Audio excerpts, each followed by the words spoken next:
Cedric, welcome to the Liberty and Cedric podcast. I think I've told you this before, but it's so weird how when I think about someone, most of the time they live pretty close to me. So I can think of them as over there, right? And on the horizon, I go west or go south. But with you, you're really under my feet somewhere, right? Where the bread and the planet is in between, right? We're making the Earth sandwich. So it's kind of crazy we're in a world where we can have this conversation in basically real time at no cost. Yeah, it's incredible. If there was an elevator, right, like I could just go down all the way and then like pop up in your house. Like some old Marvel villain digging underground. And so first things first, can you just give the quick intro to you? Like, who are you? What have you done? What are you doing? Just so people have an idea. Sure. So I write a blog called Commonplace. It's at commonconk.com/blog. And that's actually pretty terrible as a branding. And I'm going to redesign and like figure out like a proper naming thing that people don't get confused. But most people say like, oh, you write the Common Conk blog. And effectively right now I'm basically a blogger, right? But before this, I worked for a Singaporean company and I ran operations in Vietnam, and we bootstrapped the company from basically nothing. We were doing consultancy, right? Which is like this fancy term that people use when you're basically an outsourcing company and you are building mobile apps for other, geographical arbitrage. Yep. You're in Vietnam and then like it's really cheap and then like it's just a couple hours away from every other Southeast Asian country, right? And like Singaporean startups, they pay good money. So originally my boss, he created this company and it was outsourcing, and then he hired me because he wanted to like shift to product, because people eventually sort of realized that, like if you're an outsourcing company, you're basically you're trading time for money, and there's a limit to the amount of leverage that you can have. Long story short, we were there, we pivoted to selling point of sale systems, and the company really grew quite well. When I left, I think it was like 0 to 4.5 million in annual revenue from scratch in a period of like maybe 2 to 3 years. And then I left and I wanted to go start my own company, but then I looked at my skills and I was like, I know operations, I know how to code, I know how to manage engineers and hire and all that stuff, but I don't know anything about sales and I don't know anything about marketing. Oh, I'm sorry. I know I suck at sales. Not the same. It's not even 0, it's negative. Yes. And I didn't know anything about marketing, and you have to be good in one of the two, right? If you're starting a company, right? At least know the ropes. So I was like, okay, let's figure out like, how can I learn marketing? You need a sandbox when you're learning, right? So I started writing the blog on commonconk.com/blog. And at first it was sort of like trying to learn content marketing, and eventually it became like sort of this outlet to sort of understand a lot of the business that I'd seen when we were building the company, right? And the business is much, much bigger now and much more successful. But along the way, I had, met a lot of what I call traditional Chinese businessmen. So these were like incredibly superstitious, very common in the region due to the Chinese diaspora in Southeast Asia. And so like these are the stereotypical, they've never had education. They started a couple of businesses when they were young and then they failed, or they were like apprentice, or like one of them, the story that I like to sort of think about is like, recently I was digging into was this guy who eventually started this food chain in Singapore, right? And he started out selling like a push cart, noodles from a push cart before he was caught by the police and said like, you're not. So like stereotypical, these kinds of people who learn the skills of business in the school of hard knocks, right? And then we dealt with them and they were amazing. They could put together all sorts of deals that we've never seen before and give us the runaround. And sometimes, good partners. I think one of them was, we were providing point of sale systems to this one guy who he was like 60 or something like that, and what he was doing was he was basically doing a roll up of all the convenience stores run by individual proprietors who were old and their kids didn't want to take over the business, and he was like putting it all into one big company, and the pitch to them was like, we're gonna list on the Singapore Exchange so that you can all retire and get your payout, right? And he was amazing. Anyway, so my blog became the sort of this thing where I was trying to figure out like a lot of the things in business I had seen. And along the way, I don't know how you found it. My joke is that FinTwit seems to have adopted me for some reason that I don't understand, because I'm an operator writing about operational things. That's what I was gonna say. It's like we're all obsessed with like balance sheets and cash flows and this, and you're like, no, let's look at the operations. Let's look at how are they doing it on the ground, right? And there's not enough of that on FinTwit. Well, but the interesting thing is I get a huge amount of value from reading your stuff and FinTwit stuff, right? Because as an operator, financial, like knowing your numbers at the back of your hand and understanding cash flow and velocity and all these things, these are incredibly useful things. And the instant I read, like, how Buffett has this saying about being an investor makes me a better business person, and being a business person makes me a better investor. 100%. Like when I start reading, I start subscribing to Substacks of various FinTwit writers, right? A lot of the concepts that they talk about it's super intuitive if you have the framework of running a business at the back, like the skeleton of running a business, right? And then like you just hang these concepts on and you're like, oh, so that's why they were doing this. Or, oh, no wonder they try to optimize for cash flow, even though it sort of compresses their margins because they have no choice, right? In a scenario where they are willing to take a discount on the price that they charge you if you pay earlier. It was like, why? Like, you work so hard, right? And then like, no. Actually, it's because if they don't pay, then they have cash flow problems. And cash flow is everything for these, for if you're running a small business. Yeah. Now, it feels like there's these two sides. And if you have a lot of one, then the other it becomes more valuable. Right? Yes. In the sense that there's diminishing return to only focusing on one side. So I think getting a good balance of both is what more investors should do. You start seeing all kinds of stuff that you will never notice if you start thinking more like an operator, say, when you've been more of a financial person, and probably vice versa. If you're surrounded by people who only think about operations all the time, if you have any kind of that more financial background, probably gives you an edge, right? You're going to see some stuff that they're not going to see. Oh, so no, 100%. I guess I'm preaching to my own choir as a kind of generalist, right? Trying to do the 80-20 rule on a bunch of different fields. But it feels like the intersection of different fields, there's a lot of low-hanging fruits that the specialists may not find.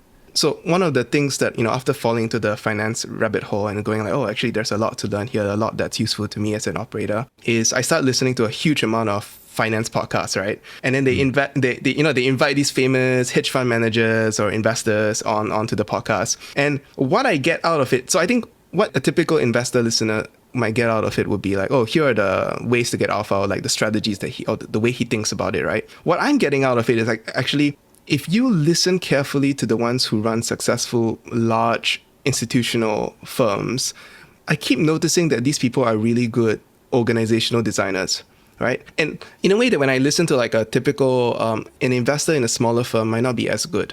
My sort of feeling is that in the investment business, it's a completely people business, right? Where the quality of your returns is completely based around the kind of talent that you can track and like how well they can perform in a group setting, right? And then once you scale, the question is like, can you scale that sort of like people-centric more than like say an operational business where when we are selling point of sale systems, then there's things related to supply chain, getting hardware and writing software and all these things and putting it together, right? Finance businesses are sort of like simpler, where it's just literally like what's in the brains of the people making the decisions, and then there's a trading department, right? But then operationally, it's actually less complex than most typical businesses that I see. But then the magic of like why some shops can grow very large is that they're actually good organizational designers. And I feel like most investors, especially if they're sort of like in a smaller firm or a medium-sized firm, they either don't have that skill set or they don't know that the skill set exists, right? That's super interesting. And it's like, there's the IP, that's kind of like, the knowledge and the brains of all the employees. There's the sales side, because you gotta sell the firm to outsiders and also to the talent, right? There are two kinds of sales that you've got to do if you run one of these. Yeah. It feels like. But then I'm also wondering, everywhere I look, it's all power laws. So is it the same with these firms where if you're lucky, you become a kind of shelling point for your niche, right? So, I want to invest in like fancy new tech things. I'm going to go in ARC, right? People think about it immediately, like the retail investor. In some other niches, it's going to be like, okay, I'm this kind of investor. I'm going to go with WCM or with Counterpoint Global, or like some names just pop to mind and they've built this brand, right? It feels like, as you say, there's a lot that you have to do that may not be obvious at first, right? When you're on a smaller scale and you're not dealing with the same kind of like distribution problem. Yeah, well, I mean, you could sort of say like some of the genius of Constellation is in the org design, right? Yeah. Because like they're able to do such a high velocity of deals, right? Whereas like I could be wrong, but I don't think Buffett, from reading about him, is as good at org design as Mark Leonard is, right? Because Buffett is pretty much hands-off, like he does design the incentive structures quite well, but then he doesn't have to have like this incredibly high velocity, which, requires a certain amount of this, like you have to figure out like how is your organization going to run. And it's definitely a larger organization in Constellation than it is in Berkshire. Berkshire, I think, hasn't grown for like how many decades, right? There's that. And then there's another layer of complexity. If you go up to like the multi-pot hedge funds and you listen to the people talking about this. I was listening to Invest Like the Best, right, recently, and there was one of the founders of one of the, and he sounded like a typical business person who was thinking about like how to scale the organization as opposed to an investor. And anyway, this is things that you pick up when you sort of like think in terms of like org design, right? Which is like, how do you design the incentives, but also like how to design in a way that the politics doesn't get in the way of the organization's goals. And then you have to figure out like how to do stakeholder management, how to do good LP management. It seems like that's part of the game. Oh yeah, that sounds terrible. I'm glad I don't have to do that. Because they're all calling you at the same time at the worst possible moment when you're trying to focus on like when the opportunities all come at the same time in the market, all of a sudden like you're getting emails and phone calls from freaked out LPs, right? Yeah, I would really like to hear some investors sort of explicitly talk about the org design aspect of the business because, well, out of curiosity and also like as an operator, I love when I can listen to somebody who's really good at trying to figure out the right structure for the business, right? That gives them an advantage. Here's a funny story. Okay, this is back in my wheelhouse of businesses, right? So we sold point of sale systems to basically. There are three kinds of businesses that you sell point of sale systems to. There's like the gyms where you have like some sort of CRM, right? Sorry, I should start from the most basic. So the most basic is like the 7-Eleven or the convenience store where, you bring the goods to the counter and you pay it. And then there's the what do you call it? The gyms where there's like some sort of membership component attached to it or whatever, loyalty, right? It could be dance studios as well or karate dojos, right?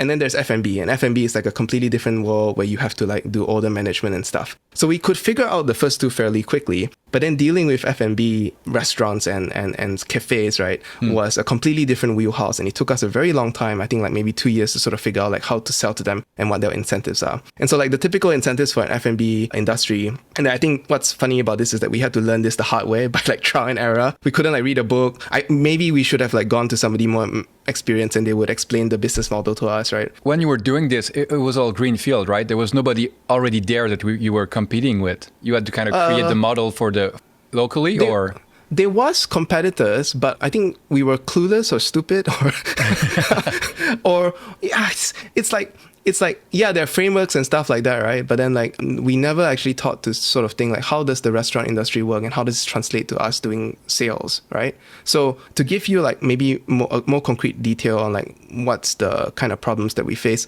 when you sell to convenience stores, one of the pitches that we could do is like sort of cash theft is a problem, right? Because you are dealing with like a lot of cashiers in all these shops, right? And when you say cash theft, you know that it's an incentive, like they have the incentives to sort of reduce it because their eyes light up. And then when you go to restaurant owners and you say like, hey, like this sells cash theft, their eyes will not light up. Yeah, sure. Oh, interesting. Like, okay, cool, right? And for CRM, it's more like, are there ways to sort of reach out to your existing membership to like incentivize them to upgrade or whatever, right? I'm going somewhere with this with scale. So a typical F&B business, the ongoing cost is basically 80% rent, cost of ingredients, and then labor, right? And that's it. And so like cash theft isn't that big of a deal because like the number of transactions per night isn't that high, right? And if you sort of come to them and so like say like, oh, our point of sale systems will help you manage inventory and allow you to save costs, they'll be like, in ingredient costs, we can't really change it. It's the marginal saving is not really great, right? And so we eventually realized that the way to sell to them is to sort of like tell them like, hey, our point of sale system has the ability to sort of increase your sales. And the way we do that is we say like, oh, if you have a automated ordering system, because the Singapore government was trying to push people giving grants out for automated ordering systems for immigration reasons because they didn't want to import too many waiters from elsewhere. Yes, Singapore is interesting. And so if you use an automated ordering system, your per order size goes up, right? Because the app never forgets to upsell at the end of the ordering session. Right. So when you go to a McDonald's kiosk in Singapore, this is actually very clear. Like the flow is always to suggest like desserts, right? So that the per order size goes up, right? And we know from running this that like extra $3, $5. And when you tell this to the restaurant owner, their eyes light up, right? So all is well and good. We finally figure out how to sell. Okay, like there are many other features that we can do that sort of leans into this insight. And then once we reach the scale players, suddenly they were like, yeah, whatever. Like we're not that interested in bringing in more traffic or increase orders. And then we were like, why? Right? So It turns out that if in Singapore, if you hit scale, the highest scale, so I suppose I should sort of clarify what I mean by scale players. I mean specifically the food court operators and the coffee shop operators. So in Singapore and Malaysia, there's this thing called food courts, which by the way, if you ever come, I will bring you to take a look at them. Yeah, let's do it. Where it's a really interesting model where they buy some sort of large space in a shopping mall and then they divide the entire lot into multiple small stores. And then each store sets up different food. Like it could be like, noodles in one and rice in the other, and Thai food in the other. And they collect rent from these stalls. Right, so they're sort of like a mini landlord, but they're branded, so that there's brand power in the sense that like people know that, oh, this is a good food court and we should go there. Right, they completely were not motivated by footfall because they had a symbiotic relationship with the malls here, where if you are a mall operator, you want to have a food court because then it attracts footfall, because people know like, oh, there's a good food option. And indeed, if you're in Singapore, right, you could like go to a mall and go like, oh, do I want to eat like ramen? Let me check the ramen shelves. Or the default option is always, let's just go to the food court and see what's there and eat. Right? So they don't really care about transaction size or footfall, because if they've done their work well, they have already got a good deal with the malls that they select, so that there is always high footfall. So their org design, and like I did not realize this until like much later, and I've left the company and my boss was like, okay, we finally figured out like what motivates them. And it is they completely tune everything for scale. So for example, every single worker in a food court has they have SOPs, standard operating procedures, tuned like to the last detail. They centralize purchasing. They have a central kitchen to prepare soup bases and stuff. And so the incentive structures completely change, right? And when I heard this, I was like, wow, the amount of org design and scale and tuning to be able to run a business from like a couple of shops to this size. And it happened over the last 3 decades, I say since the late 80s to now, right? That was pretty impressive, and I did not realize, and then I started digging further. But anyway, so this is the sort of like things that you come up when you're sort of operating business. I think you like to say that investing is your window to learn about the world. I think running businesses and then like looking at businesses and then talking to other people running businesses is how I see the world, and that's what I write about. It reminds me of a tweet I posted today about how like there's the cat like scratching post, and then there's a cat playing in the box, and it's like what you think the user will want and what they actually want, right? It's exactly what you have to do as a business. Try to put yourself in the shoes of your customers and figure out what they really want. And from the outside, at first, you may think, oh, it's obvious, right? Or they all want the same thing at different scales. But as soon as you change a few of the incentives or a few of the details on the ground, it could be very, very different. And so that kind of detective work that you're talking about that you had to do for different types of customers, that's probably like a lot of the work at first, right? Just for a few years, you're not getting traction and you don't know why, but nobody is going to come and tell you, well, if you only solve this problem for us, it would change everything, because like, it's not the customer's job to tell you how to do your job, basically. They're just going to wait for you to figure it out, right? That's why some customers are so valuable, because some of them will unlock it for you, right? Some of them will tell you the right thing at the right time and it changes everything, but most of them probably won't. Actually, one thing that I've learned is whenever you talk to a startup operator or a business operator, well, probably a startup operator, because they have more of this problem of like trying to figure out what the customer wants, right? Whereas if you're running a typical business like a barber shop, then that's not really a problem. But if you ever talk to a startup operator, the question that I like to ask is like, can you tell me about like the aha moment where you sort of understood something surprising about your customer? There's always one. It'll be some weird thing where they realize that, oh, this pattern of behavior where they're not responding to this particular sales pitch, but they're responding to this like 1 or 2 sentences, and then you dig in a bit further, and then you realize the whole business is structured in a way that makes the customer very incentivized to do this, to get this one thing done. And then there's always one. Maybe because we talked about him before the intro, but it makes me think of Jimmy Soni's book about PayPal and how they all wanted to build a certain business, right? Oh, we want to beam money with the IRS. But the customers were all basically telling them, no, that's not what we want. We want to email money. But they only built that feature as a kind of like a side thing. And that's what was getting traction. And for a long time, they were trying to fight distraction, and they were trying basically to tell customers they were wrong. No, come back to this product. It's much cooler. But nobody wanted it, right? So it's so funny how even in the middle of it, even when dollars are coming in for something, it may still not be obvious. My God. Yes. I really like that part of the conversation where sort of your podcast, your interview with Jimmy Soni, right? Where Soni was sort of saying, when you talk to people trying to invent something, it's usually not what they intended that turns out to be the thing, right?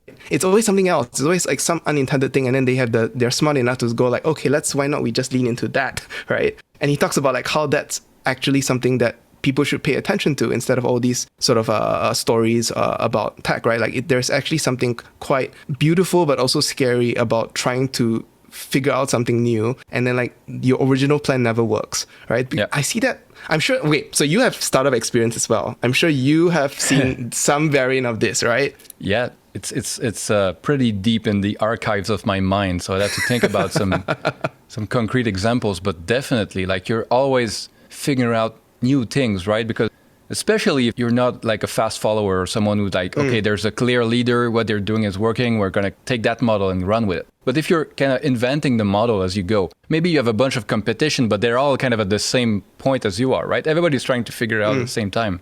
That's kind of it's exciting, but it's also, you can bang your head against the wall for a long time before you figure it out. And during that period, it seems like it's never going to work. Wait, so I'm curious, at the time, were you already quite financially savvy? Like in the sense that you were already an investor and then you could start seeing things in that business, the startup that you're working at, because you were already learning these things about evaluating businesses? No, not at all. Not at all. I learned that later. So at first it was totally like coming from the, let's just do the job, right? Let's just make the thing happen. And I kind of knew nothing on the business side. I kind of learned through it, right? Just by living through it. So that's basically somewhat similar to my experience, right? Because like right now, so we've had this conversation before. I can't be an investor. I'm not an investor. Right? I don't know whether I have the stomach to be an investor, right? In your AMA, you talk about how to sort of weather a bear market and you sort of get used to it. But you, in the beginning, I noticed you said it was quite horrible. So I hear things like this and I'm a bit scared. I don't think I can be an investor, but very much in the same sort of boat in the sense that like my startup experiences were not very, I didn't really know, what gross margin and all these things, all these typical things like velocity, free cash flow, right? Pretty important stuff. And then you realize that actually like business people who have been at it for a while, even if they are not formally educated and they don't know the names for these things, they intuitively know it in their gut because this is the essence of business, right? But I only learned about these terms much later. Now that I've had this experience, and I'm sure you've had this experience as well, I wonder, like the most people who do tech companies, they don't think in terms of finance, or they don't, unit economics is something that VCs have to drill into some founders' heads, and they don't think about the implications of certain features on the business, or they're not very savvy in terms of like how the bones of the business work. It reminds me of something Rob Koifman told me about how, like, if he had to do it again, start a new business, he would have so many advantages over the first time because there's so many things he had to learn the hard way and took a long time. And it feels to me like there's this on one hand and on the other hand, right? So on one hand, if you do it a second time, you know so much, you're going to make fewer big mistakes. But on the other, you're probably older, you have a family, you're not going to like, burn the midnight oil and spend all day and all night at the office. And so I don't know if these advantages like cancel each other out, or if certain people can make it work and others just couldn't redo the startup from scratch again. I don't know. Another thing I was curious about, I just love this idea, your idea about how, I think you call this cognitive flexibility theory, or is it this thing about how it's hard to extract principles from stories and anecdotes and stuff that happen to people because there's kind of like I don't know if it's a fractal nature or is it holographic encoding or something, but there's a lot of data that you're going to lose if you try to take it out of context too much. Am I getting it right? Can you explain this? Right. Yes. Okay, so I guess for the benefit of your listeners who don't know, who are not familiar with like my work, I write a lot about business, but also from an operational point of view. But everything that I write from is from the perspective of how do I become a better business operator, right? So you're like, a lot of my readers, they're coming along for the ride because like I'm looking for better ways of thinking about operations. I know what I'm good at. I'm fairly upfront about it. I'm fairly good at org design. I'm a fairly good manager. I think I'm okay in terms of like understanding how the markets, like how a market and trying to figure out like what the customers want in the market. Not so good in finance and improving, but any tool that I can get and I can use to become a better business operator, right? I will go and dig into it and write about it. And so like this theory is a learning theory that comes from a book called Accelerated Expertise. And at some point, I think I do want to have a conversation with whoever. I think the first time we talked, I asked you like, what is the nature of expertise in investment, and how, and like, yeah, and you're like, oh, there's so many styles, and like, at some point, maybe we should talk about this after this because this is one of my big interests, like the nature of expertise. Because I sort of figured out like the nature of expertise in business.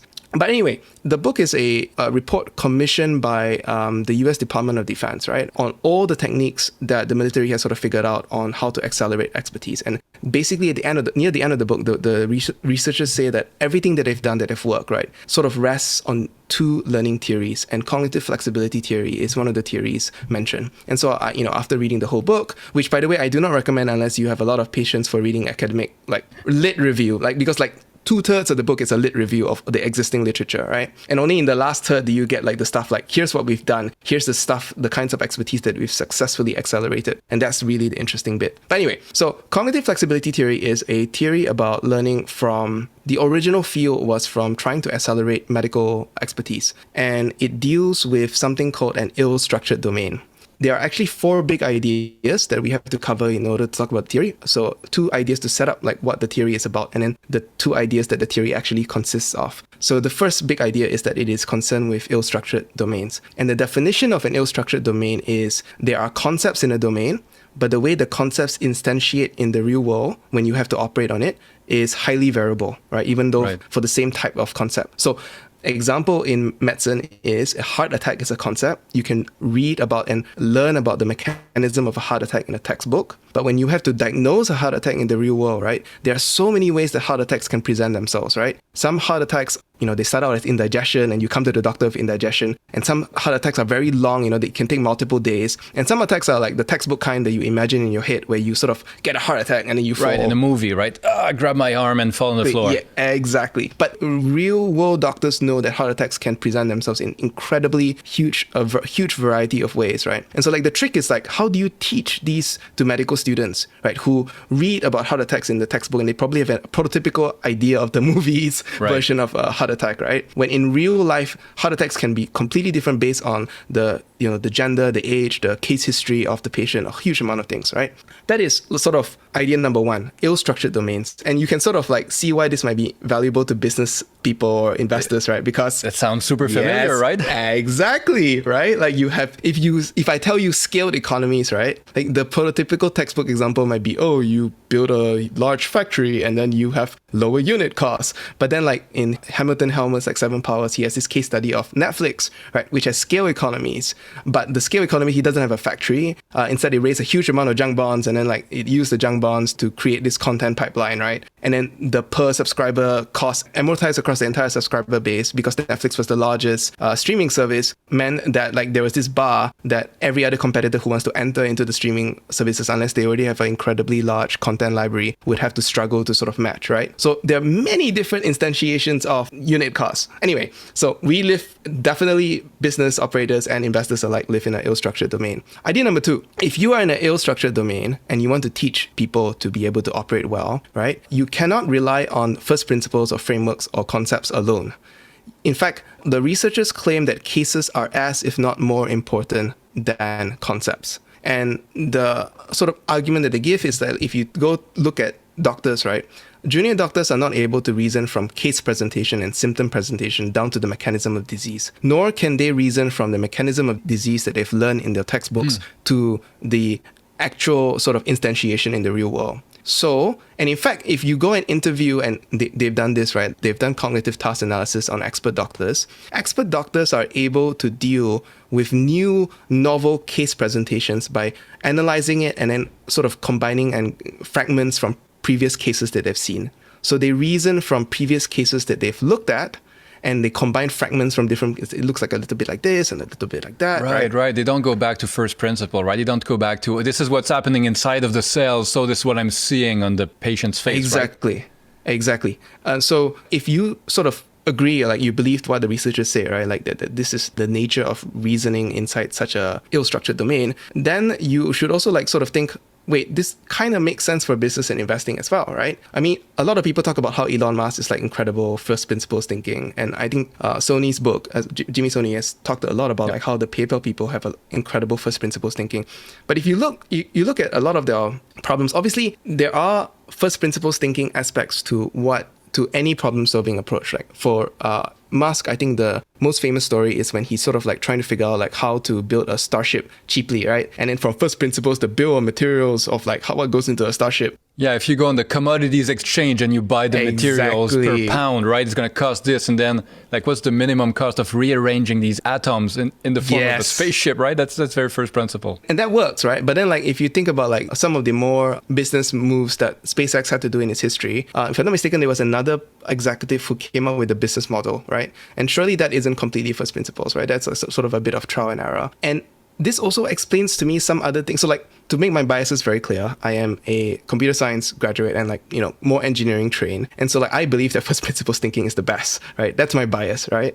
It's certainly the most elegant. I feel like it is. For big breakthroughs, you need it a lot of the time. For everyday operations and, like, running a business, like, you just can't, right? Our brains are not designed for that. But it's like this magic ingredient that you need to sprinkle on top of a lot. Yes, no, exactly. So I think in your interview with Jimmy Sony was like saying there was like this almost throwaway comment where he said like, surely it can't work for 100% of the time, but then like the truly breakthrough innovations, like it's usually the 10% of the time that it does work, right? And that is like the fundamental sort of takeaway that one of the engineers in early PayPal had. Like now that he goes to any other place, he always tries to like put on the first principles thinking hat just to see like where it brings him. I'm probably, you know, destroying the anecdote, but for those listeners who want to know, go listen to Liberty's podcast with Jimmy Sony. But if you look at like some other thinkers, right? So this is a thing that was always confusing to me as a person who is incredibly biased towards first principles thinking, right?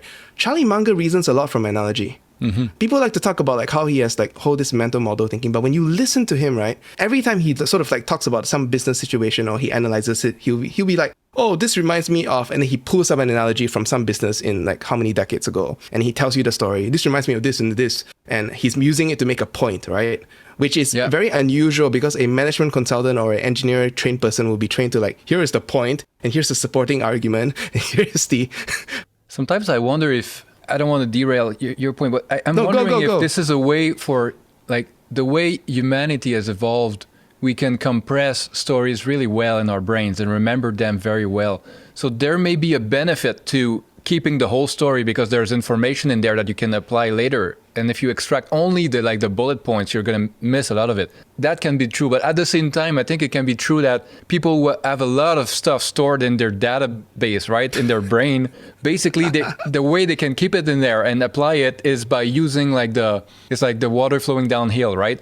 To our brain, it's much easier to use and remember stories. So I wonder if these two things combine. Oh, that's a really good point.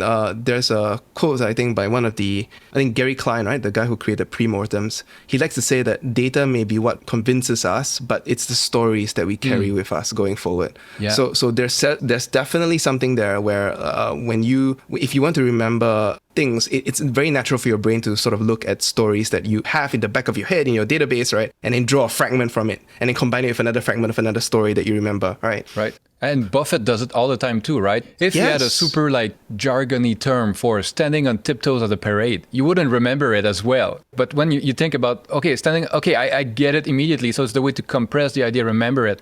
And so a longer story, a longer business story is kind of just a version of this.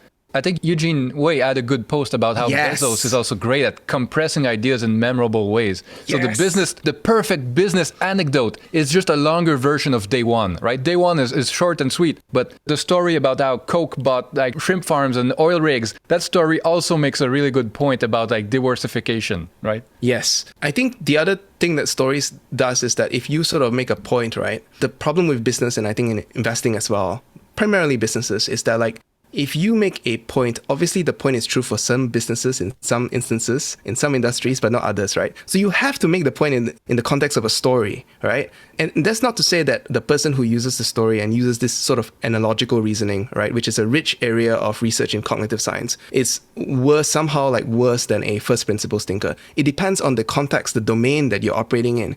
In a domain that has incredible variable instantiations of concepts, you cannot remove the context from the point you're making. Right? Because if you try to make the point, if I sort of make a blanket statement saying that in scale industries, like scale will always lead to advantage, you'll be like, no, well, there's this one business in this one. There's always an exception, right? The most important thing is R&D and development velocity. Oh. Well, if you're in software, maybe, but if you're a real estate development, like maybe not, right? Yeah, exactly. Or like maybe it applies to you, but then there's one incredibly unsexy portion of the software industry, right, where the competition isn't as fierce and therefore it's not as important. What's more important, like some other thing, right? And then that changes the yeah. And if you've looked at enough businesses, you realize that like, oh, you know, like there's always weird exceptions because of some weird quirk or maybe some local law or some weird labor market inefficiency, right? Or some person that is so outstanding and heads and shoulder above everybody else that they kind of like, they do something that they shouldn't be able to do in some industry, right? Some industries are known as terrible businesses, but there's this exception over there that's been making like, I don't know, 20% CAGRs for 20 years. No, 100%. And when you sort of like take a look at these two ideas, like if we take the finding from medical education acceleration seriously, right? The idea that you need to focus on cases to teach, not just the concepts, then this sort of rhymes a bit more with my experience with business, where you can never start, it's never enough to teach the framework. You always need to know like how the framework instantiates in the real world in at least a few scenarios before you can sort of reason about how to apply it to your business, right? And so I've always been distrustful of people who come in and go like, oh, we're just going to follow this framework. And I'm like, really? Have you actually tried to apply a framework before? There's always weird caveats or like weird things that you have to like sort of fit to your situation, right? Anyway, so these are the two ideas to set up like cognitive flexibility theory. The core of the theory is that in ill-structured domains, the theory claims that experts reason by doing two things. The first thing is that they have a large experience base and they draw fragments from prior cases that they've seen to reason about the current case that tends to be novel because like, you know, concept instantiation is highly variable. And then the second thing they do is that they eventually all adopt an approach, that a belief that there is never one model that explains the world. There is always multiple models, multiple prototypes. They're all equally valid, all equally helpful. It's surprising, like all good doctors have this mindset. So unlike us, where we have like a prototype of like what a heart attack looks like, they never have one prototype of what a heart attack looks like. They have a cluster of prototypes that they can draw from, right? And similarly for you, right, when you look at a business, you'll be like, it's not just one prototype of what a good business looks like. There's a whole cluster that you can draw on, fragments on when you're looking at analyzing a business. And as an operator, if I'm looking at a certain like, you know, sales efficiency is down, right? I'm not sort of like immediately going like, oh, from first principle, sales efficiency means this, right? I'll be trying to draw from like what I know of the rest of the company and what I've seen before to sort of reason about, is this a bad thing or a good thing? Or, you know, what should I go? Where should I go to?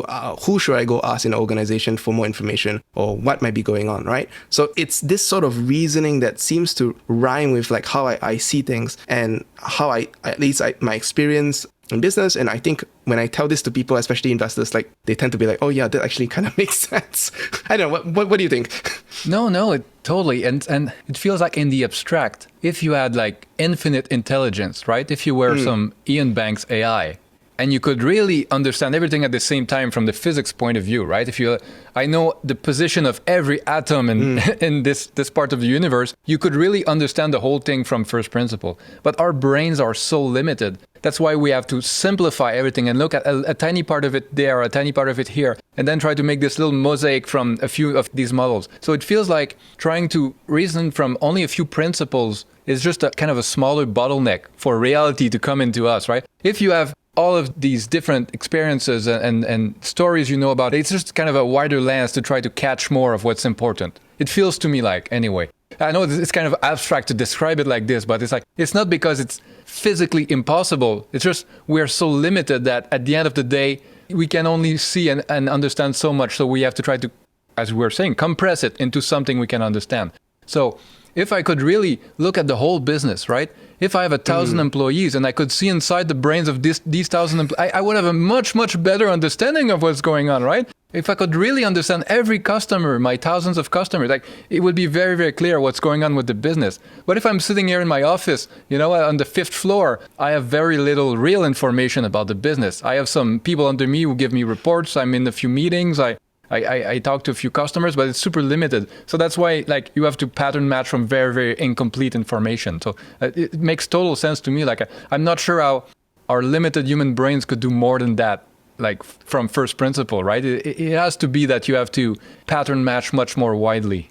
Well, so here's the catch, right? Here's the interesting catch with that, right? Like, so don't get me wrong. If the domain is well structured, which means that concepts are always, they always turn up. You should do first principles thinking. It is the most efficient way and the best way of reasoning about problem solving, right? So engineering problems, a lot of them. Yeah, if you're debugging some code, don't try to be fuzzy about it. Yes, but you see, here's the catch. Because we've been trained, I think, by our education systems to sort of value this sort of it's the principle or the technique that matters, and the examples are sort of disposable, right? So we learn this in math class, right? You teach you how to solve a quadratic equation, and we give you 1 or 2 examples, but you know that the examples are sort of disposable, and what's important is learning how to the moves to why the quadratic equation is like that, right?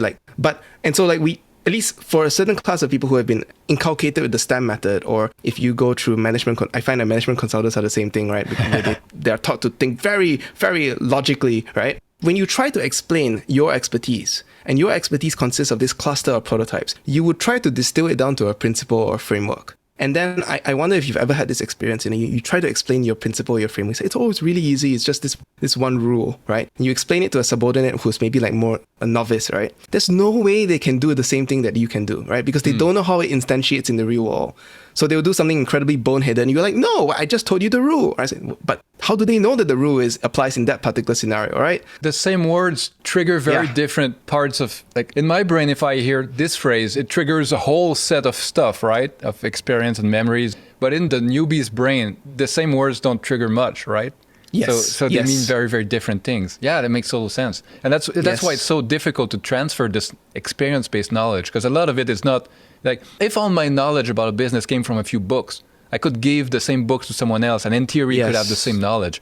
But if you've lived it, if you've been in the trenches, and a bunch of stuff is non-verbal, a bunch of stuff is, you don't even know why you know it or how you know it, but it's just kind of accumulated over time. And not even that, it's not just that you've lived through it, but it's been processed over time, right? I feel like there's a lot of stuff that I lived through 15 years ago in a certain business.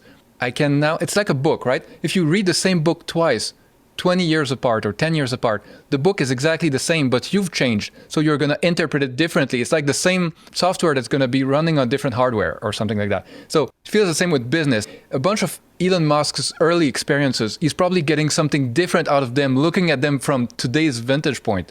So here's the actionable bit of the theory, right? So these researchers, they came up with this not because they came up with the theory because they want to publish, but they were also doing it in the context of trying to accelerate these medical students, right, who were leaving the textbook and the lecture halls for the first time, and they are embedded in these hospitals and faced with patients for the first time, right? So they say look, if you think about it, the theory makes these 2 claims, and you can actually invert it, right, to get to the actionable bits. So if experts reason, and they reason better in ill-structured domains because they have a larger case library in their heads to draw fragments from, then obviously one thing you need to do is you need to give students these difficult cases, right? So, they did this thing where they created this system, and they gave students incredibly complex, rich, complicated heart attack cases, right? And the way they say that you should do it is you give them the first case, right?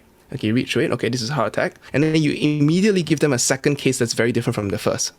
So you disequilibrate them, right? You make them oh, okay, it's not just one thing. It's not just one prototype. There's heart attacks can also look like this very different other situation, right? And the case would be something like a man falls down and he gets brought into the hospital. And then the second case would be the man is comes in for 2 visits.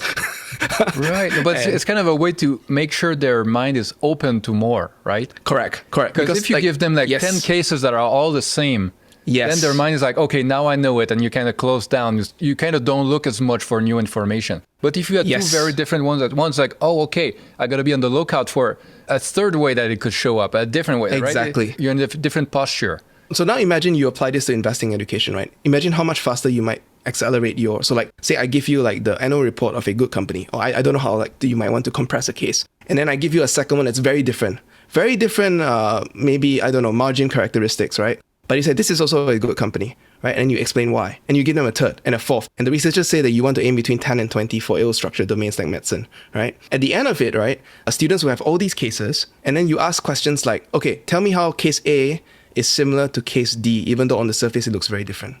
Or tell me how case B is very similar to case E, even though they're on the surface, they're very similar. Tell me how they're different, right? And then you force these young doctors to sort of reason about here are some surface things that are similar, and even in cases that are very different because they're the same nominal type of the concept, they should be some similarities, right? And you force them to do this, and that's one way of learning, right? So can you imagine applying it to say investing, or like maybe for business operations, it would be like developing a competitive moat, right? Like process power shows up very differently depending on the industry. One thing that comes to mind is how I've seen many investors kind of evolve with this, right? So they start out, maybe they learn about Buffett or Ben Graham, and they're like, deep value investing is where it's at, right? All intelligent investing is value investing, and this is the way to do it. This is the answer to everything, right? And some people may come out from somewhere else, right? Some people are day trader or technical analysts, and they think their way to do it is the way, right? That's the smart way to do it. And then over time, they kind of like look around and see that other people seem to make sense, right? It's not, hey, I thought I had found a way, right? I had the right religion or whatever. And then over time, they kind of like go look a little elsewhere. Oh, maybe the growth people have some good ideas. Oh, maybe the technical people, it's not all voodoo, right? Maybe some of it is part of like human psychology and they understand a few things. I'm no expert at everything, but the more time passes, the less judgment I pass on other styles of investing that are different from my own. And even my own, I'm having trouble describing it because it used to be very like, oh, I'm a Buffett guy or something. And now it's like, well, I'm kind of like something, right?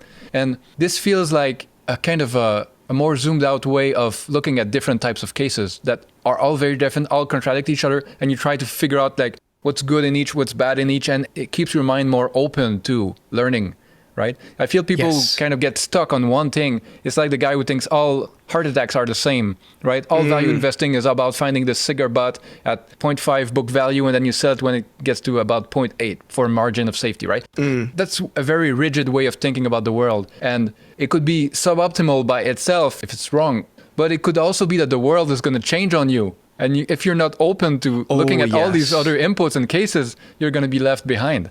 I think it's funny that the theory sort of describes that every expert in an ill-structured domain eventually turns out to be like this, right? Because they realize that the concept instantiation is so different from each case to each case, right? That eventually they're like, okay, I need to like have multiple ways of looking at every case that I see. And if you can give me a tool, even if it doesn't seem to make sense, let me try it on for size first, and maybe it'll help me with like some of the cases that I'm looking at. And eventually the true experts are the ones who sort of never get bogged down in one definition. And so that's how you get really good doctors, right? They've seen so many cases over the course of their lives that they know that, okay, the body is a really complex system. We don't know how it's going to show up. So let's be a bit humble with like our models of these diseases, even if we know the mechanism. It reminds me of a quote I really like by, I think it's Eliezer Yudkowsky. It's kind of tangential to this, but he talks about how some people will basically live the same day over and over again. They never do anything new. They never learn much. And so they may be 50 years old, but they may have lived, I don't know, like 15 years of unique days in their lives. And some other people may be the same age, but they're like a 5,000-year-old vampire because every day to them, they're learning a ton. They're doing always kind of new things, exploring. So you can't judge someone just by the time they've been doing something, right? That's true. So this doctor, he could extract much more value out of each case in the way that he thinks about it or the patterns he's seeing. And this other doctor could extract almost no value from even seeing different cases because like basically making mistakes by sticking to his first impressions of what a heart attack should be or whatever. I'm not a doctor, right? I can't comment on the medical stuff precisely, but I can kind of clearly see in my mind that this kind of like foundation of keeping your mind open to these kinds of patterns, you're going to extract so much more value from it. It's like the deliberate practice versus like just a practice where you don't stress yourself at all and you don't improve, right? But it's so hard, right? Like the older you get, you sort of like think that you know what's going on, right? Like for us, I guess like we probably struggle with crypto. I don't know about you, but I certainly do. And I'm younger than you, and I'm a technologist, right? So I should be like more open-minded. But there's certain aspects of crypto that I'm going like, oh, really? I was telling NFTs to a friend, right? A programmer friend, and he was like, Cedric, I've never felt so old so quickly in my life. Can we go back to like 10 years ago when everything made sense? Well, I think it's a good test. It's good practice. With crypto, there's a lot I like and there's a lot I dislike. But I always try to keep an open mind to it so that at some point I could see something and be like, oh, this is really impressive. This is creating a ton of value. This is solving a problem. What's tough to me is there's so much noise, right? And I'm not like 18 with all my time. I can't be in 200 Discord channels at the same time and sift through all of the noise. I'm sure there's a ton of good stuff, but it's wrapped around like 10,000 Ponzi schemes and crypto scams and everybody's spamming you on Twitter. I feel like Yeah, some things are like, I want to say young man's game, but like when I was a certain Yes. age, in between a certain period of my life, I had so much free time to go down rabbit holes about anything. Like I'm still coasting on a lot of stuff I learned when I was that age, on books I read at that time. I feel like I just can't do as much of it anymore. Well, it's sort of like how I sort of map this back to the whole 1999 like .com boom and bust, right? Like there was a lot of shit companies back then because there's a book. There are now websites that sort of make fun of crypto, right? They say like, oh, crypto's really rubbish, and I think there's web3isgoinggreat.com is the site that sort of like describes all the scams and all the failures in crypto. But back in the day, there was this website called fuckedcompany.com, Yeah. right? And then it became a book, and sure, the guy got published, and it was probably very entertaining for all the people who were skeptical of .coms. But we don't care about those companies that are dead now. We live in the world that's like sort of shaped by Facebook and Google and Amazon. Amazon was around, Google and Facebook later. But we lived in the world shaped by these companies that emerged from the .com boom, right? And so like similarly, the difficult thing about crypto right now is like, it's not the bullshit companies. That's easy, right? Yep. That you can get like a gajillion likes, like just sort of pointing out like, this is stupid, this doesn't make sense, this is environmentally bad, right? The really hard thing is what's the Amazon that's currently amongst all the pile of like really bad projects, right? That's going to change the lives of our kids. And that's the thing that worries me or like makes me go, like, oh, maybe I shouldn't, I should go dig further and Yeah, no, that's such a good point, right? At the end of the day, it's like a VC portfolio. Yeah. If 9 out of 10 of their businesses go bankrupt, but the 10th one is Google, doesn't matter. And so totally, that's why I try to keep my ear to the ground there and just, I don't know, my test is always, is it creating value and solving a real problem, or is it a way for people to speculate on price moves? And so far, I'm seeing a lot of ways to speculate on price moves, and I'm not seeing that many ways of solving someone's real problem. There's some of it, I just would want to see more of it, or see one of those become huge, instead of, if the only big businesses that come out of crypto are like Coinbase and all these businesses that are mostly like a bunch of people buying and selling stuff, like that's less interesting to me, right? They may make billions of dollars, but it's just not as interesting to me. I wonder about the whole, like, I mean, if you sort of think back to the Amazon example, right? Amazon was for an incredibly long time like looking like a terrible business. And so I worry that some form of that will happen with some crypto coin, right? And we're all like, oh, Yeah. it's stupid for like 10 years. And then like 10 years later, we'll be like, oh, we're all, we're all using it. And we're sort of like hitting ourselves on the hand for like not realizing that it was run by a genius. Yeah. But we can't tell. We just have to like try to forcibly like hold open our minds and not dismiss it just because it's easy to do so. But it's so hard. It's so incredibly hard. Yeah, well, it's like a muscle. The more you do it, the better you get at it. Like, it's like admitting you're wrong. Do it as many times as possible, as publicly as possible. Like, that's the only way that you're going to train yourself to be able to do it when it really matters, right? So if you're wrong about a small thing, like I try to put a correction, tell the person, like, just make sure I do it when it's easier, because otherwise there's no chance I'm going to be able to do it when it's a real huge thing and I really screwed up. Okay, so since we are sort of very near adjacent to the topic, right? So I mentioned in Accelerate Expertise, there were two sort of learning theories, right? And we just talked about one, cognitive flexibility theory. The other theory is exactly what you just said. It is an explanation of why certain people can reach mastery through trial and error and other people cannot, right? So this theory is called cognitive transformation theory.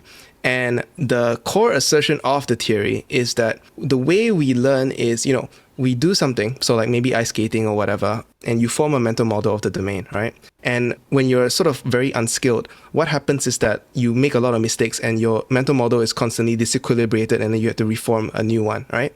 At some point, most people have a mental model that is complex enough to let them be good at the thing, right? Or to be able to accomplish certain results that they want in whatever field it is, whether it's writing or podcasting or like investing, right? Or business, right? The difference between the people who stagnate at an intermediate skill level and the people who reach true mastery is that the ones who reach true mastery are willing to let go of certain bits of their model, right? So at some point, when you become a intermediate skill level, your mental model becomes complex enough that it becomes a knowledge shield. And what that means is that you use your rich mental model to explain away data that you don't like. Experts never do this. I mean, experts in the real world who manage to reach like incredible levels of expertise through trial and error, they always have tricks to try to make themselves correct their model or go back and relearn lessons. I think Munger has this thing where he says, like, I've trained myself to really love destroying my favorite ideas. And this to me is like a mechanism that he has developed to try to achieve this. The theory then goes on to say that this implies that the higher you go up in the skill tree, the more energy you have to put into like this correcting and checking your models. And the reason why this is hard and what it will feel like is that when your model is rich enough and you have to, make a small correction to it, what you have to do is you have to go back to all your old lessons and re-encode those memories with the new model. And this is quite difficult for people to do. That's something I admire so much when I find someone who's like, some people are really good at, that moment where it's like, that's weird. Or something's like they notice when something doesn't quite fit. And my reflex most of the time is to explain it away. It's like, they power through it or it doesn't matter. But some people will find a little thing that stands out and they'll learn from it. And that's when you learn something new that doesn't fit the model. And then you update the model. And I'm trying to teach myself to be very open to these, that's weird moments, right? Two implications of the learning theory, right? Cognitive transformation theory that you can use immediately. So the first implication is if you know that you have to go back and re-encode your models, right? This means that you should never hold on to the lessons you've learned from prior experiences too tightly, because you might suddenly, go up another skill level in your skill tree and then realize that you actually learned the wrong lessons. And it's in fact common to learn the wrong lessons when you're at the intermediate level or the lower skill level, right? So you should expect to need to go back to prior experiences and relearn certain lessons or draw new conclusions from them. Right? So that's the first thing. And conversely, the people who stagnate are the ones who never revisit old lessons and they sort of accept it as ground truth. I've learned this lesson forever and that's forever. And the example that I like to give here that I think matches to real world experience, right, is because it's all sort of theoretical and abstract, is love, right? We don't go to school to learn how to date and how to get married, right? We learn it through mistakes. And it's totally possible for you to do some stupid thing when you're a teenager and learn the wrong lessons from that experience in your first relationship or whenever that is, however young you are. And then later on, you are sort of trapped by those stupid lessons that you drew when you were a younger, stupider version of yourself. Or people right? learn from movies, right? They think a real life relationship is supposed to be like a Disney movie or, romantic comedy. Yes, 100%, right? And the second sort of actionable implication of this is that anytime you meet someone who is an expert and who has gotten there through trial and error and experience, you should check not just for the mental models that they hold in their heads, right? But also for, it is highly likely that they have developed certain tricks for revisiting and correcting their mental models when they were intermediate skill level. And it's really important to try to go and steal those techniques instead of if you cannot you only have a couple minutes with them, right? And there's no way you can extract or be an apprentice to them to extract the actual models of expertise in their heads, right? You should try and ask them how do you deal with mistakes, or how can you tell me about a time when you change your mind and develop a new lesson? You'll notice that nearly all the successful business people that I've met also investors who sort of talk publicly have little tricks that they use to make it easier to go back and change their mind about things. Ray Dalio has this thing where he says lean into the pain, right? The pain is a signal that you need to update something about your beliefs about the world, right? And Munger has this whole thing about a point of feeling good when, I think not just Munger, but you have said this as well, right? When you try to change your mind on something, you try to make yourself feel good about it. I could be wrong with it. I don't know if you've said this before. Trying to remember. I don't remember this exact formulation. Okay, maybe I'm mistaken. But we've talked about changing minds before in the past. I say so many things, right? It's hard to keep up with everything I've said. I'm at the point where I often I'm about to write something and then I'm like, oh, it sounds familiar. And then I look it up on Google on my own site and I've written about it a year and a half ago. The curse of the writer. Yeah. Well, especially given that you're so prolific, right? Yeah, well, it's a blessing and a curse.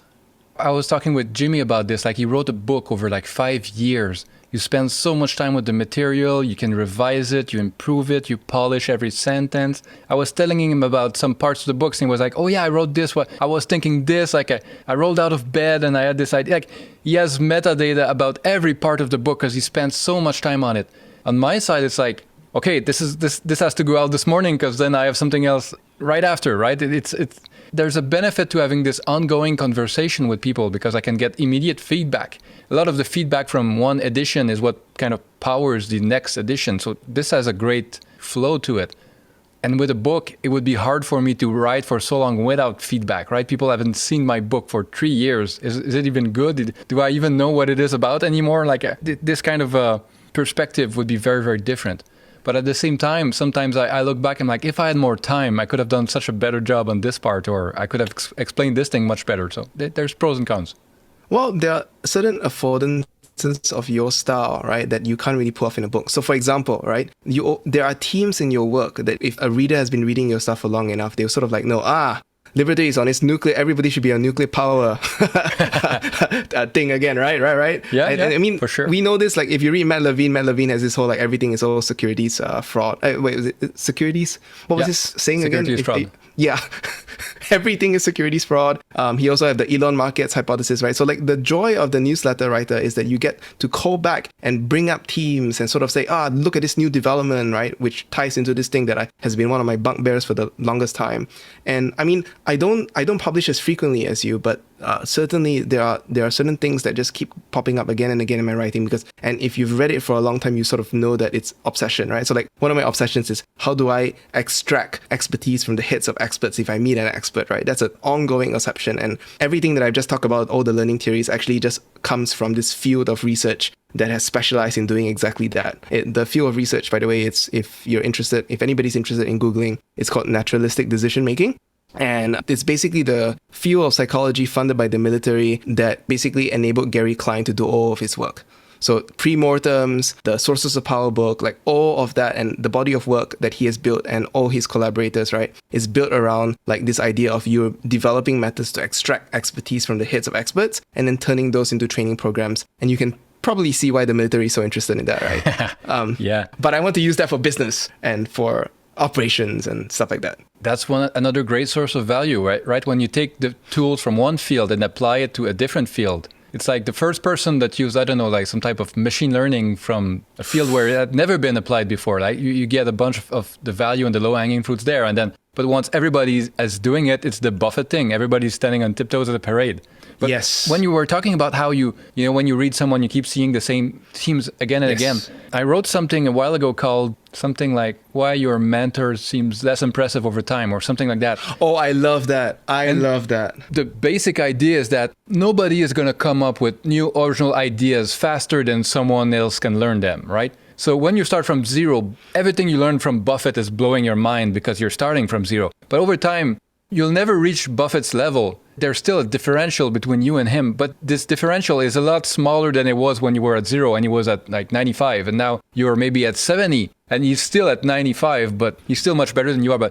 And also Buffett, like that's why old Buffett fans would be like, oh yeah, there's nothing new in the letter this year, right? It's kind of the same thing. It's like, yeah, sure, but like let's try to see how many ideas of the caliber of Buffett's ideas you're going to come up with in your own life, right? It's like you can't hold him to a standard that's impossible to achieve.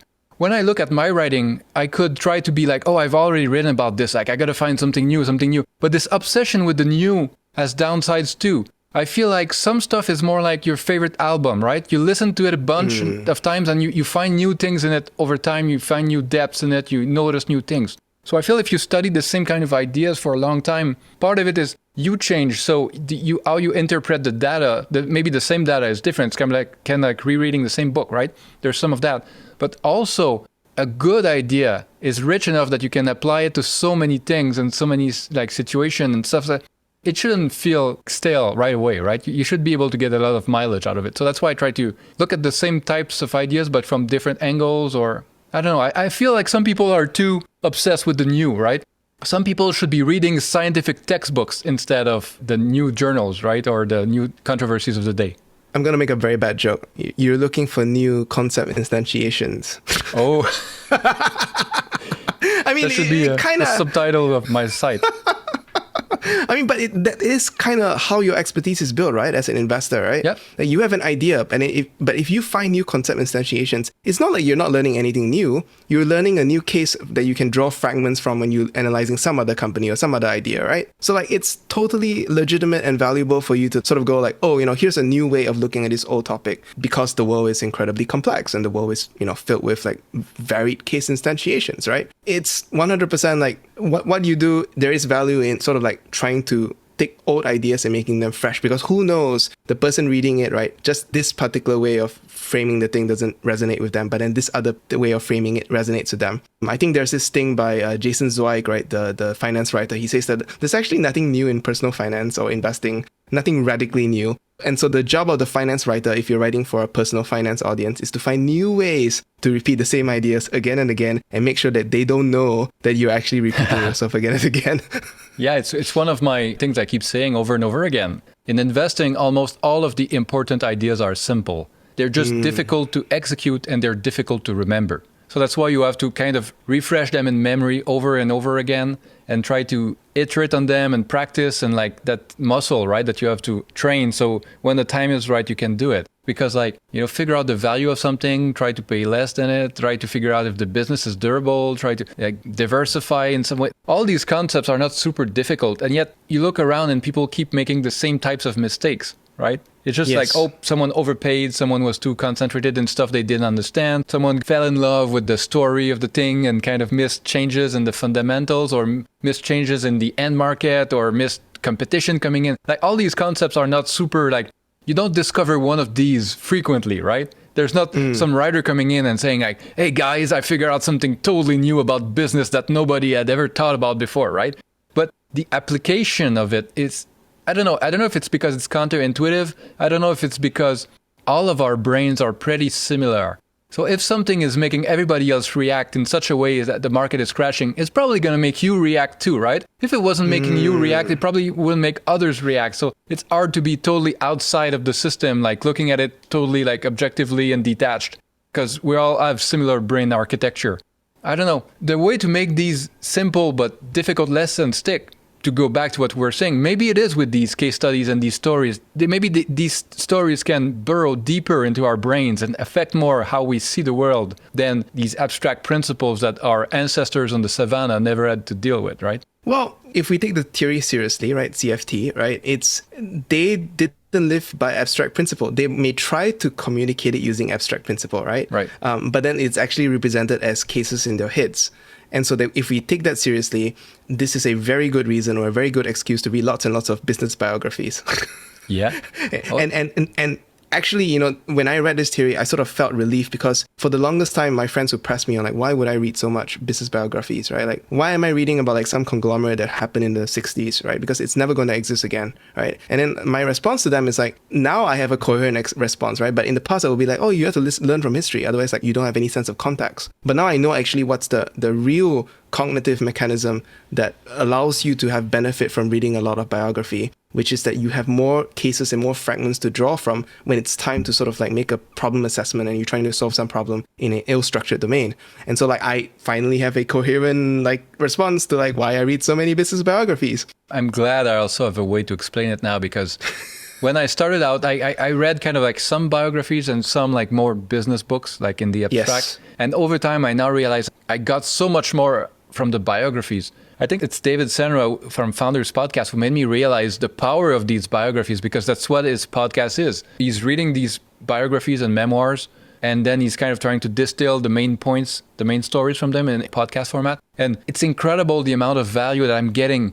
We're all running mental models of other people in our brains, right? And so you know your wife very well, and you can kind of know what she's thinking about stuff and what she's going to say. Well, you have a mental model for Warren Buffett and Elon Musk and Steve Jobs. They are kind of lower resolution and they're based on kind of second-hand anecdotes, but they're still kind of running in your mind. And so when you keep adding these people in your mind, all these biographies, when you look at something now, you can be like, what would Henry Singleton think about this, right? The stock is low and they don't need the market for financing. Should they do a tender offer? Like you can kind of have these people who are easier to call up upon than just what would be ideal capital allocation with the 5 types of capital. Some stuff is not going to come to the surface as easily as if you had a friend who was advising you on it. The consigliere over your shoulder is like, I've seen this before a long time ago. And that's a very different, anyway, for me works better.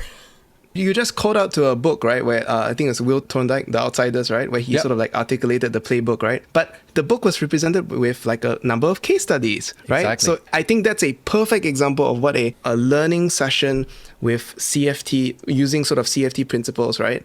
You introduce the concept and then you just repeat the concept again and again and again with different case studies. So I think it was Henry Singleton in the beginning, which is crazy. Like he invented the whole like stock buyback technique. Well, not it was invented, genius, like in so many fields. Yes. So for him, business was like, oh yeah, it's one of the things I do, right? Buying back 90% of the outstanding stock. And then there was Warren Buffett and like who else? John Malone is definitely one of them. Yep. And so like when you finish the book, you're not only walking away with like, oh, here's the capital allocation playbook, but like here are 6 or 7, I can't remember how many CEOs, completely different like case studies of how to implement the capital allocation playbook. And that's what you should be aiming to be when you're a CEO. And that's certainly like, it's one of my favorite books because when you're running a business, you don't often have somebody sit you down and go like, oh, actually, there's this other role that you have to do when you're running a business and it's generating money, which is like you have to decide where to allocate the money. And that it's more an investor than a business person. And you need to understand the financials, the numbers, in order to do a good job of that, right? Yeah. There's the famous Buffett quote about like top CEOs training to be top pianists the whole life. And suddenly they get up to the top and then they're told to play a violin. Yeah, the people climb up the ranks in sales or management and they've never had to do any capital allocation and all of a sudden it's their main job. It must be such a culture shock. Speaking of outsiders, this book to me is so much more powerful when combined with the halo effect by, is it Phil Rosenberg? I think Rosenzweig or Rosenberg. So to me, these two books balance each other out so perfectly that the whole is more than the sum of the parts. It's easy to come out of the outsiders thinking like, oh yeah, this is the only way to do it. But then you read the other thing and you realize, well, a business that has great success, people are going to impute all kinds of qualities to management. Other businesses that did the same thing failed. So it's always a lot more complex than just like buy back your shares or like do some M&A. And as kind of the meta point of all this is it's always way, way more complex, which is why you should study so many different case studies, right? So many real world. So many different animals. Yeah, so many different animals. So that when you see an elephant for the first time, you don't think it's a tree trunk or a serpent or like, we're mixing metaphors. And we have a mutual friend in Lillian Lee, right, who writes Chinese Characteristics, the Substack, right? So she's great. One of the jokes that I have with her is like any equity research analyst or finance Substack writer who describes businesses, as she does, right? She describes Chinese tech businesses to the outsider, right? What you're basically doing is you're a biologist. You're holding up a platypus, right, to the reader and go like, look at this weird animal. Look at its claws and its beak and it lays eggs, but it's a mammal, right? You might think that this is a really weird animal, but then let me explain to you the ecology that it comes from, right? The evolutionary path that it took, the competitors that it had, right? The food sources that it had, right? And that's totally 100% like what's going on in businesses, right? Like a lot of these Chinese businesses are incredibly weird, but then they make sense in the environment with the evolutionary pressures, right? Exactly. With the competitors and the dynamics and like the sources of capital and the government like sort of changing and shaping the market, right? Then like these Chinese businesses aren't completely weird. I think she was recently talking about some business. I can't remember which business, but it was like the cross between a fitness influencer app and a social network and Zoom or something like that. It's weird. Like in the West, you'll be like, what kind of app is this, right? But in China, after she describes like how it grew and, like the path dependent like sort of opportunities they took, it sort of makes sense. And so when Phil Rosenzweig was talking about the halo effect, talking about like how you there's never a strategy, or like an approach to the business that works in every sort of domain. The reason is because there's different ecologies and different ecosystems and different sort of competitor sets, right? And every animal has to figure out like their own evolutionary or adaptation to thrive in the particular setting that they find themselves. Exactly. It's like reading Ben Graham today, right? If you take it out of its context, it could lead you to big mistakes because the context has changed so much, right? He was investing at a time when there were lots of nets and you can learn from what he did in the context that he did it. And then you try to change that so that it works today, right? A lot of the same principles work, just not the mechanical application of these principles exactly as he did them, right? You have to evolve with the time, especially in a complex adaptive system that, as these lessons diffuse through the system, through the members of the system, the investors and everybody that's doing stuff, the system has adapted to these lessons, so they may not work as well. Oh, 100%. I mean, like that's everything seems to come back to CFT, right? Which I'm obsessed about. Which is like, I mean, like, if you look at scale economies, right? Like, even just looking at the story of one person, what's the founder of TSMC again? Maurice Chang, right? Yeah, so Maurice Chang came up with the pricing curve model for semiconductors, right? He was at Texas Instruments, right? Brilliant. Yeah, crazy. Like the idea of like pricing things incredibly low so that you have incredibly large volume, you capture the market share, right, for that chip, and then like you run out the production line to drive down the learning costs, and then hopefully like you can keep running that chip for an incredibly long amount of time to recoup all the initial costs that you got from like keeping unit price incredibly low. But then later when he got kicked out of Texas Instruments and he was forced to start TSMC, he couldn't use the same strategy because everybody else had understood the implications of that pricing curve model, right? So like the way that he could get to scale and have advantages from scale economies was completely different. And what a master that he invented the pricing model that the whole industry used, and then later like had to adapt to everybody understanding it and still finding a way, right? A niche, an ecological niche to slowly grow TSMC into like this now powerhouse that, you know, very, very difficult to compete against. So same concept, different concept instantiation in different cases. Once again, I have to plug the guys from Acquire did a series on TSMC that's excellent. So if you've not listened to it, I'm sure you have, but if you have not listened to it, I highly recommend it. And there's a new one on NVIDIA too, like they're killing it on semiconductors.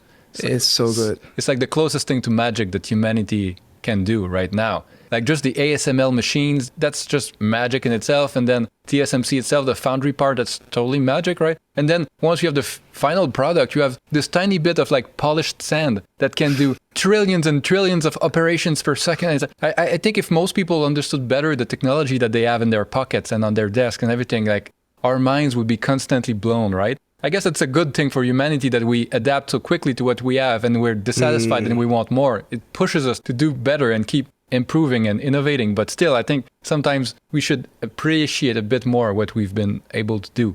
Listen, we have to do this again because we can talk for hours. But before we go, there's one more thing I want to ask you about.